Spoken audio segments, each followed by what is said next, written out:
반갑습니다. 이상환 교수입니다. 오늘은 데살로니가 전후서 강의 7번째 시간 제4장 디모데의 파송 후반부를 다루겠습니다. 오늘 우리가 다룰 주제는 데살로니가 전서 3장 6절에서 9절까지를 성도의 소식을 듣고 힘을 얻음이라는 소제목 하에 다루고 3장 10절에서 13절까지 성도를 위한 기도와 새로운 주제로의 전환이라는 주제로 같이 본문을 살펴보도록 하겠습니다.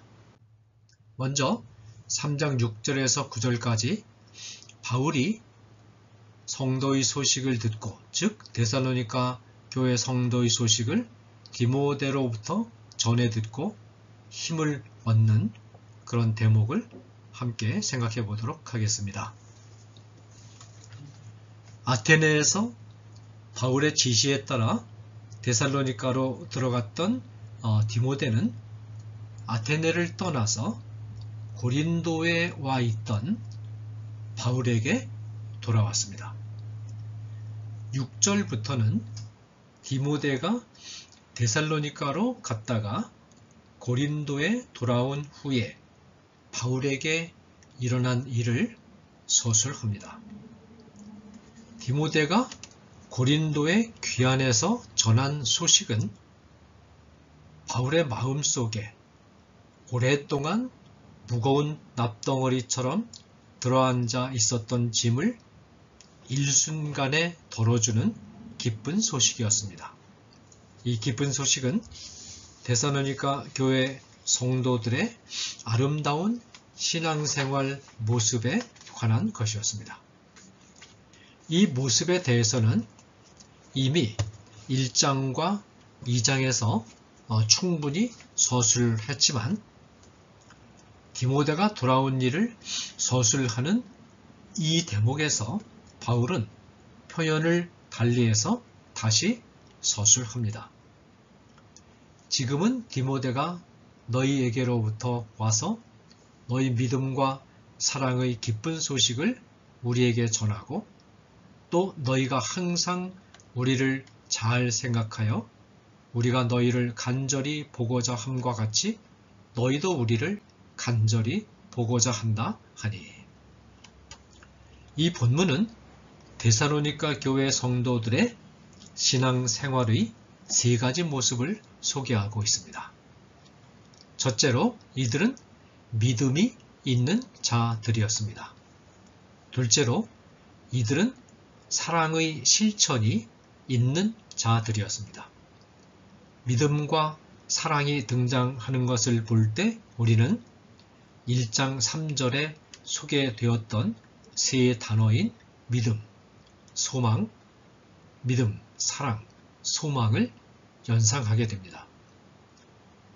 너희의 믿음의 역사와 사랑의 수고와 우리 주 예수 그리스도에 대한 소망의 인내를 우리 하나님 아버지 앞에서 끊임없이 기억함이니. 믿음과 사랑과 소망이 데살로니가 교회 성도들의 신앙생활의 모습을 묘사할 때 사용되었습니다.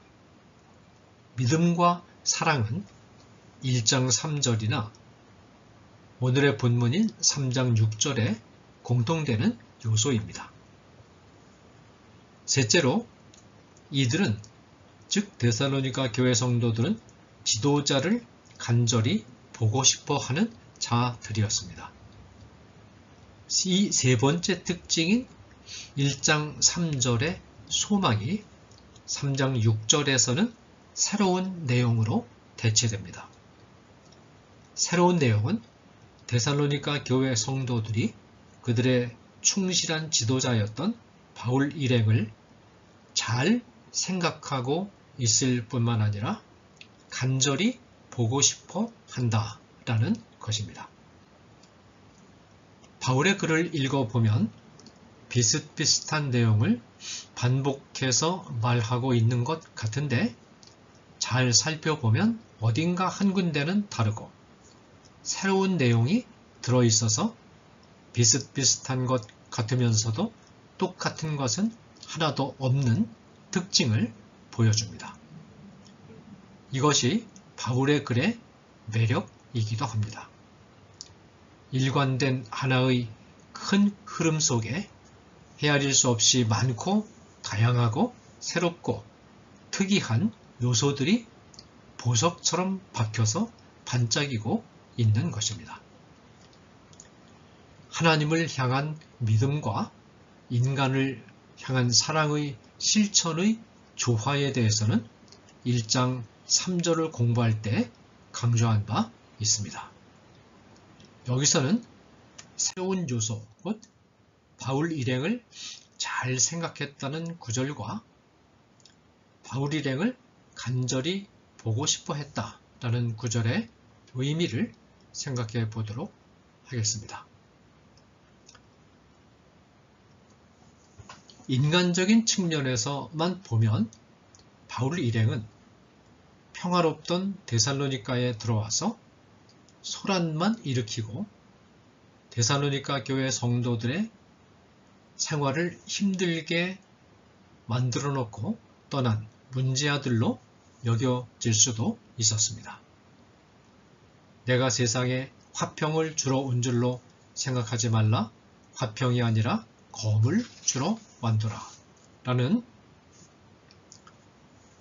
예수님의 말씀처럼 바울 일행은 화평을 구가하던 데살로니가 교회 성도들에게 검을 주고 떠났던 것입니다.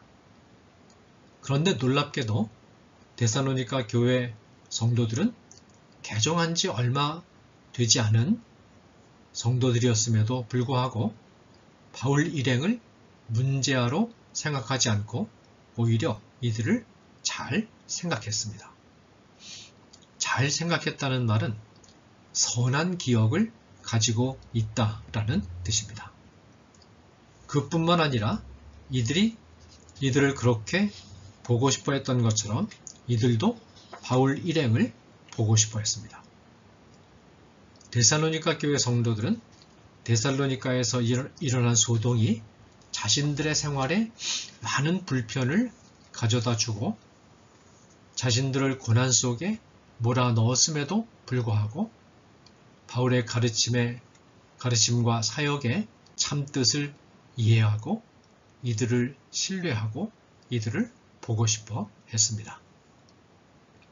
이것이 바람직한 성도와 지도자의 관계입니다. 가르침을 받는 성도들과 지도자 사이에는 바울과 데살로니가 교회 성도들의 관계에서 볼 수 있는 것과도 같은 신뢰와 사랑의 관계가 있어야 합니다. 지도자가 성도들에 대한 진실한 사랑과 애정을 가지고 하나님의 말씀을 가감없이 바르게 가르치고 그 말씀을 자신의 삶 속에 먼저 생활화하기를 힘쓸 때 많은 고난도 뒤따르겠지만 동시에 성도들과 깊은 신뢰와 사랑의 관계도 맺을 수 있는 것입니다.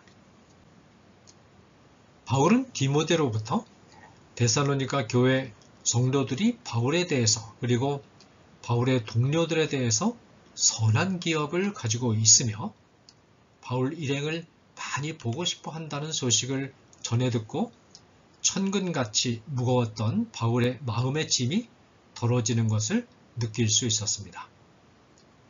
바울에게는 데살로니가 교회 성도들에게 전해 주어야 할 많은 가르침의 보따리를 제대로 풀어보기도 전에 데살로니가를 떠나야 했던 일이 늘 큰 부담으로 자리 잡고 있었습니다.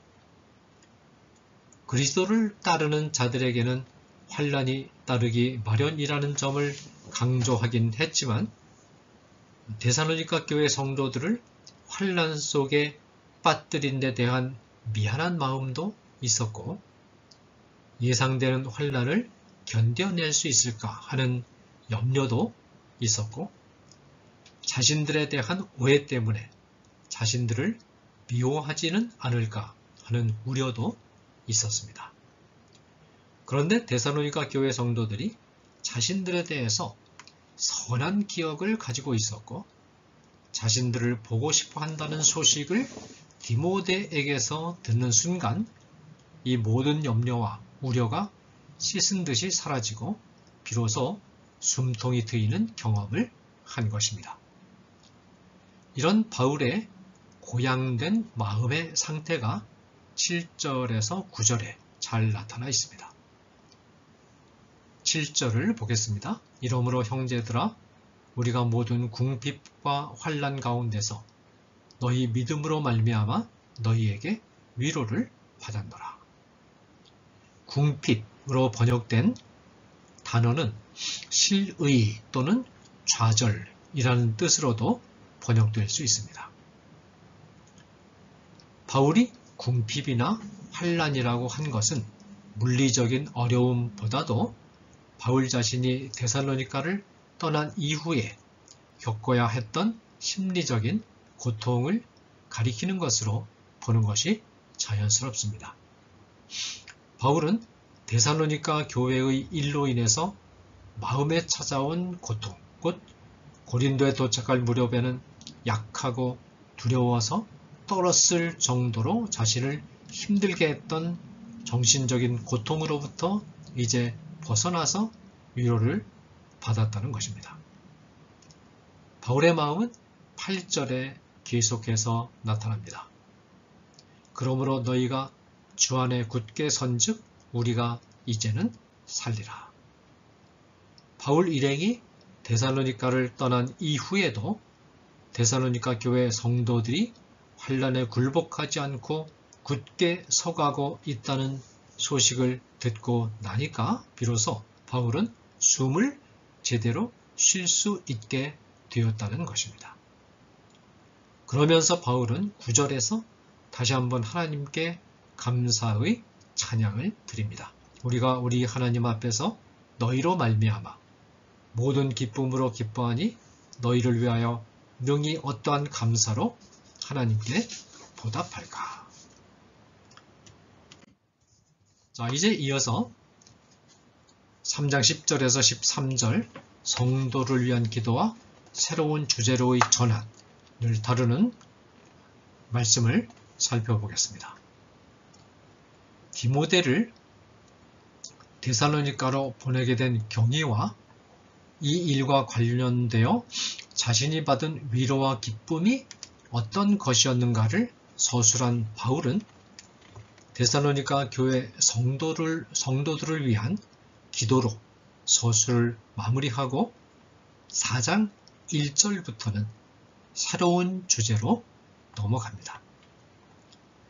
바울의 첫 번째 기도 제목이 서술된 10절은 앞으로 등장하는 서신의 내용이 이전의 내용과는 성격이 달라질 것임을 강력하게 암시합니다.